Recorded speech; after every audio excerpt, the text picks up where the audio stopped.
আসসালামু আলাইকুম। আমি আয়েশা সিদ্দিকা, আয়েশা ব্লগ ভেঞ্চার চ্যানেলে আপনাদের আরও একবার স্বাগত জানাই। আজকে আরেকটি নতুন ভিডিও আপনাদের সঙ্গে শেয়ার করছি।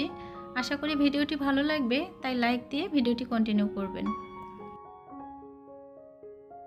ভাড়া বাসার ছোট্ট রান্নাঘরটাকে ঈদের আগে আবারও নতুন করে সাজিয়ে নিচ্ছি।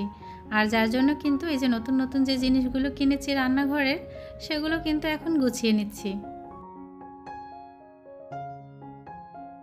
যে রান্নাঘরে আমাদের অনেকটা সময় পার করতে হয়, সে রান্নাঘরটা যদি একটু সুন্দর করে পরিষ্কার পরিচ্ছন্ন করে সাজিয়ে গুছিয়ে রাখা যায়, তাহলে কিন্তু কাজ করতে অনেকটা ভালো লাগে আর দেখতেও কিন্তু অনেক ভালো লাগে। রান্নাঘর সাজানোর জন্য যে অনেক বেশি ব্যয় করতে হয় সেটা কিন্তু না। এই যে সুন্দর সুন্দর যে কাঁচের জারগুলো দেখতে পাচ্ছেন, 3 পিস জার মাত্র 100 টাকা। আর এখানে যে অনেক সুন্দর কিউট 2টা জার দেখতে পাচ্ছেন, একটা হচ্ছে সুগার রাখার জন্য, আরেকটা হচ্ছে টি রাখার জন্য। তো এই 2টা জার কিন্তু কাঁচের আর অনেক সুন্দর ঢাকনা সিস্টেম। তো এটা কিন্তু মাত্র 100 টাকা দিয়ে আমি জার 2টা কিনেছিলাম। যারা আমার গত ভিডিও দেখেছেন, বিশেষ করে আমার নিউ মার্কেটের কেনাকাটার ভিডিওগুলো, তারা কিন্তু অবশ্যই দেখেছেন এগুলো কিন্তু আমি 100 টাকার দোকান থেকে কিনেছিলাম। আর কত সুন্দর সুন্দর জার কিনেছি, আর সেগুলো দিয়ে কিন্তু আমি রান্নাঘরটাকে নতুন করে সাজিয়ে নিচ্ছি। সবাইকে পবিত্র ঈদুল আজহার শুভেচ্ছা জানাচ্ছি। ঈদ মোবারক। এই তো মাত্র আর আজকের রাতটা বাকি আছে, তো আগামীকালকে কিন্তু আমাদের পবিত্র ঈদুল আজহা। তো আশা করি আল্লাহর রহমতে সবাই ভালো আছেন, সুস্থ আছেন। সবার জন্য অনেক দোয়া এবং শুভকামনা রইল। আল্লাহ যেন আমাদের সবাইকে সুস্থ রাখেন। রান্নাঘরের কাজকে সহজ করার জন্য এবং রান্নাঘরটা সুন্দর করে গুছিয়ে নেওয়ার জন্য আজকের ভিডিওটা আমি আপনাদের সঙ্গে শেয়ার করছি। এই যে আমি কিন্তু অনেক সুন্দর করে সব কিছু গুছিয়ে রাখছি, যেন ঈদের দিন সকালে কোনো রকমই ঝামেলা না হয়। সব কিছু যখন হাতের কাছে সাজানো গোছানো থাকবে, তখন কিন্তু খুব অল্প সময় আমি কাজগুলো শেষ করে নিতে পারবো। ঈদ স্পেশাল আমি শাহি গরম মশলার ভিডিও আপনাদের সঙ্গে শেয়ার করেছি।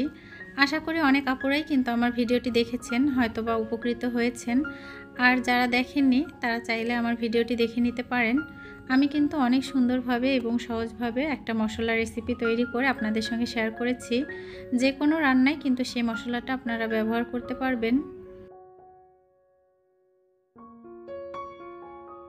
শাহি গরম মশলা রেসিপিটা আপনাদের সঙ্গে শেয়ার করেছি, সেটা কিন্তু আপনারা বিরিয়ানি, তেহারি, খাসির মাংস, গরুর মাংস, হাঁসের মাংস, যে কোনো মাংসের তরকারি এবং রোস্ট তৈরিতে ব্যবহার করতে পারবেন।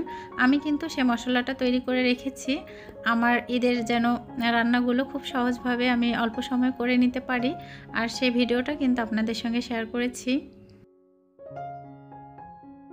কিচেন টিপস হিসেবে আমি আপনাদের সঙ্গে শেয়ার করছি, এই যে আমি যে তেজপাতাগুলো কেটে রাখছি, এটা কিন্তু আমাদের রান্নার কাজকে অনেকটা সহজ করে দেয়। এভাবে যদি আপনারা তেজপাতা কেটে রাখেন, তাহলে কিন্তু বয়ামে রাখতেও অনেকটা সুবিধা হয়, তাছাড়া রান্নার ক্ষেত্রে কিন্তু ব্যবহার করতেও অনেকটা সুবিধা হয়। আর তেজপাতাগুলো যদি এইভাবে কেটে রাখা যায়, দেখতেও কিন্তু মাশাআল্লাহ দারুণ লাগে। আমরা যে কোনো কিছুতে, সেমাই, ফিরনি, তারপর হচ্ছে পায়েস কিংবা যে কোনো মাংসের তরকারিতে যখন তেজপাতা ইউজ করি, তখন এভাবে যদি পিস করে কেটে রাখা যায় তেজপাতাগুলো, ব্যবহার করলে কিন্তু ভালো লাগে দেখতে।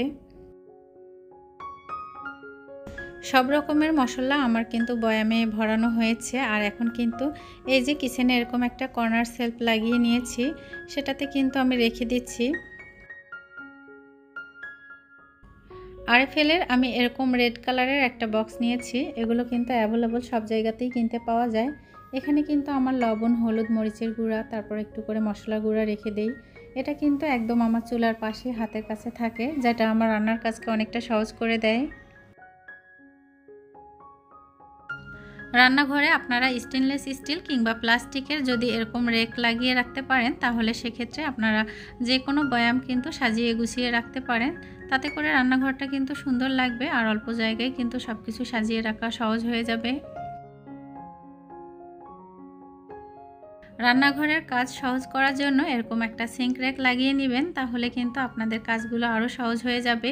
এবং প্লেট, বাটি, গ্লাস যেটা পরিষ্কার করবেন, হাতের কাছেই কিন্তু এভাবে সাজিয়ে রাখতে পারবেন।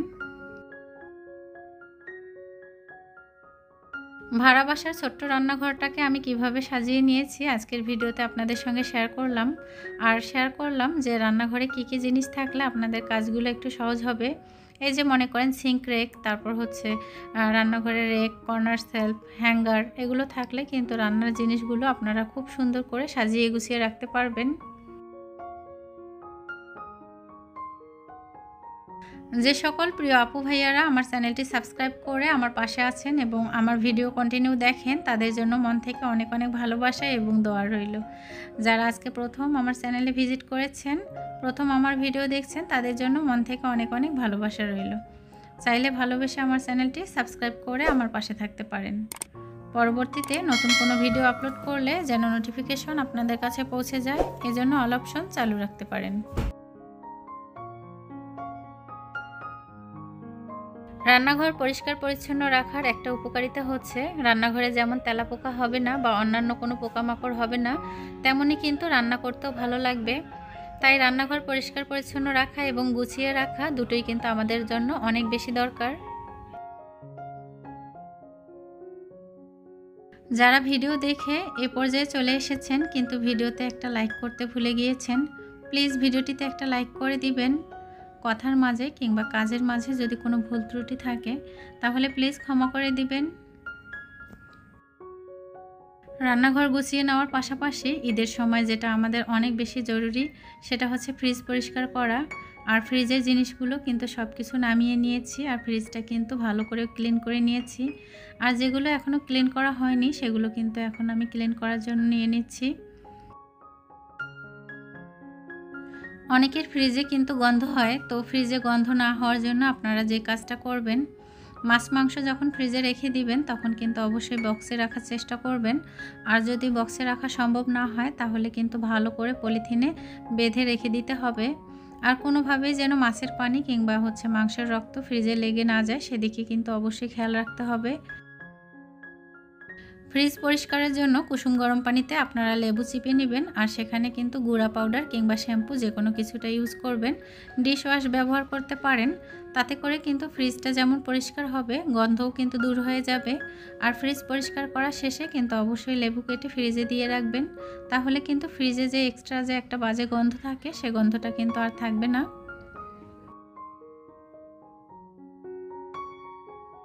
প্রিয় আপুরা হয়তোবা এতদিনে ফ্রিজ পরিষ্কার করে নেওয়া, রান্নাঘর পরিষ্কার করে নেওয়া সব কিছুই কমপ্লিট করে ফেলেছেন। তো আমিও কিন্তু করেছিলাম, তারপরেও কিন্তু এই যে গুছিয়ে নেওয়ার কিন্তু কোনো শেষ নেই। আবারও কিন্তু সব কিছু আবার ঝকঝকে করে গুছিয়ে পরিষ্কার করে নিয়েছি।